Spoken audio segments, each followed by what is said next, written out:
안녕하십니까. 승무패 뉴스의 송진섭 앵커입니다.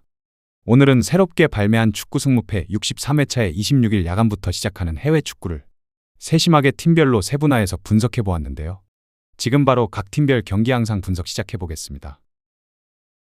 첫 번째 경기는 첼시와 브라이튼의 맞대결입니다. 첼시는 4-2-3-1 전형으로 나섭니다. 주앙 페드로는 연계와 침투를 동시에 수행하며 상대 수비를 흔듭니다.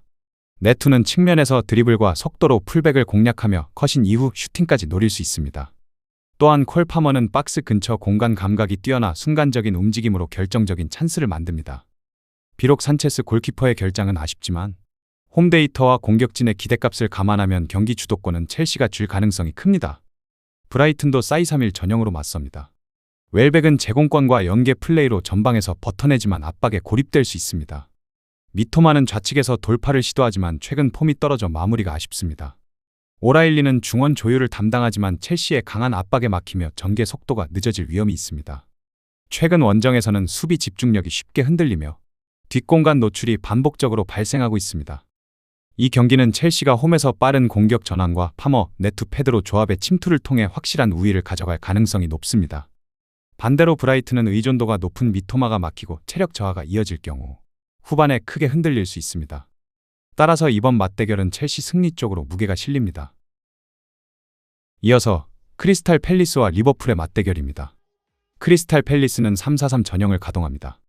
마테타는 피지컬을 활용해 전방에서 볼을 지켜내며 세컨드볼 연결에 기여합니다. 사르는 폭발적인 스피드로 측면 전개에 힘을 보태지만 전환 상황에서 수비 가담이 늦어 뒷공간이 열리기 쉽습니다. 휴즈는 중원에서 압박과 활동량을 담당하지만 상대 빌드업이 빠르면 템포를 따라가기 어렵습니다. 결국 3백으로 중앙은 강화했지만 하프 스페이스 커버가 약해 강한 공격 템포를 가진 팀들에게는 쉽게 흔들릴 수 있습니다. 리버풀은 4-2-3-1 전형으로 나섭니다. 최전방에서는 살라와 각포가 공격의 핵심을 담당합니다. 살라는 절묘한 침투와 마무리 능력으로 여전히 가장 날카로운 무기입니다. 각포는 박스 안과 측면을 오가며 공간을 넓히고 연계와 마무리를 모두 수행할 수 있습니다. 소보슬러이는 전환 패스와 세컨드 볼 회수 능력으로 중원 템포를 끌어올립니다. 특히 살라와 각포의 최근 폼은 팰리스 수비 뒷공간을 집요하게 파고들 수 있는 가장 큰 강점입니다. 리버풀은 강한 압박과 빠른 전환으로 경기 전반을 지배할 가능성이 큽니다. 이번 매치는 리버풀이 살라와 각포의 공격 감각, 소보슬러이의 전개를 중심으로 확실한 우위를 점할 수 있습니다. 반대로 팰리스는 3백을 세워도 하프 스페이스와 전환 속도에서 밀려 수세에 몰릴 가능성이 높습니다. 따라서 이번 경기는 리버풀이 압도적인 전력 차이를 보여주며 승리를 가져갈 가능성이 큽니다. 이어서 리즈 유나이티드와 본머스의 맞대결입니다. 리즈는 4-3-3 전형으로 나섭니다. 피로에는 이선 침투와 전방 마무리를 동시에 노리며 공격 전개에서 중요한 연결고리가 됩니다. 제임스는 폭발적인 스피드와 돌파를 보여주지만 크로스와 마무리에서 기복이 커 득점 전환율은 낮습니다. 슈타흐는 압박과 연계를 책임지며 빠른 패스로 전환 속도를 높입니다. 하지만 수비 라인의 간격 유지가 흔들리고 뒷공간 노출이 반복되면서 불안정한 수비가 약점으로 꼽힙니다. 본머스는 4-1-4-1 전형으로 맞섭니다. 에반 유송은 문전에서 결정적인 슈팅으로 마무리를 지으며 확실한 득점력을 보여줍니다. 세메뇨는 스피드와 돌파를 앞세워 에반 유송과의 원투 패스로 위협을 만들고 오프사이드 트랩을 벗겨내는 움직임이 돋보입니다.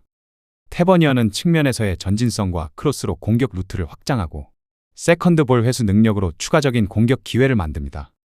본머스는 전방 압박과 빠른 연계 플레이를 통해 상대 수비 라인을 흔드는 패턴을 꾸준히 유지합니다. 이 경기는 리즈가 빠른 전환 공격을 시도하겠지만 수비 라인의 불안이 경기 내내 발목을 잡을 수 있습니다.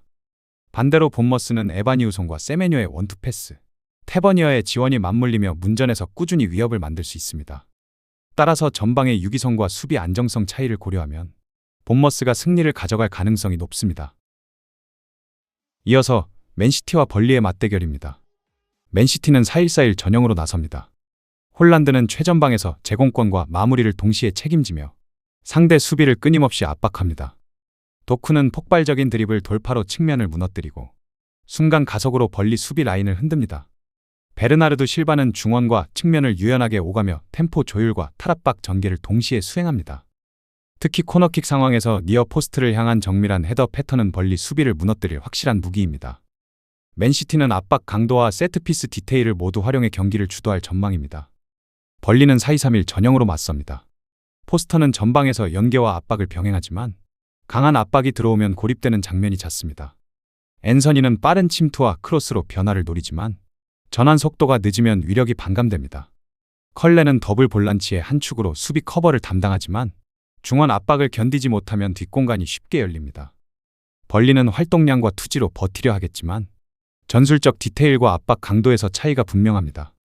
이번 경기는 맨시티가 홀란드의 제공권, 도쿠의 돌파, 베르나르도 실바의 전개를 통해 경기 리듬을 완전히 지배할 가능성이 큽니다. 반대로 벌리는 수비 블록 유지에 집중하겠지만 후반으로 갈수록 라인 간격이 무너져 실점 위험이 커질 수 있습니다.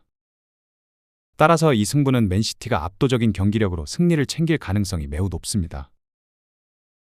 이어서 AT 마드리드와 레알 마드리드의 맞대결입니다.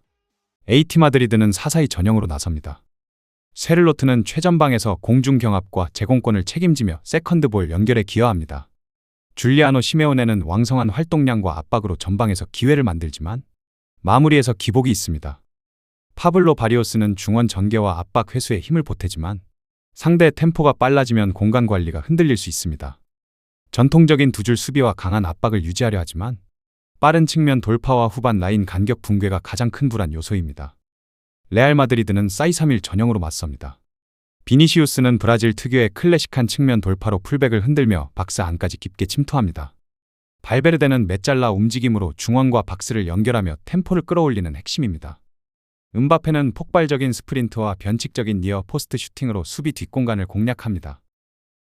특히 오블락과의 1대1 상황에서도 변칙 슈팅으로 위협을 가할 가능성이 큽니다. 레알은 빠른 볼 순환과 양측면 전개로 AT 마드리드의 두 줄 수비를 흔들며 공격 루트를 다변화할 수 있습니다.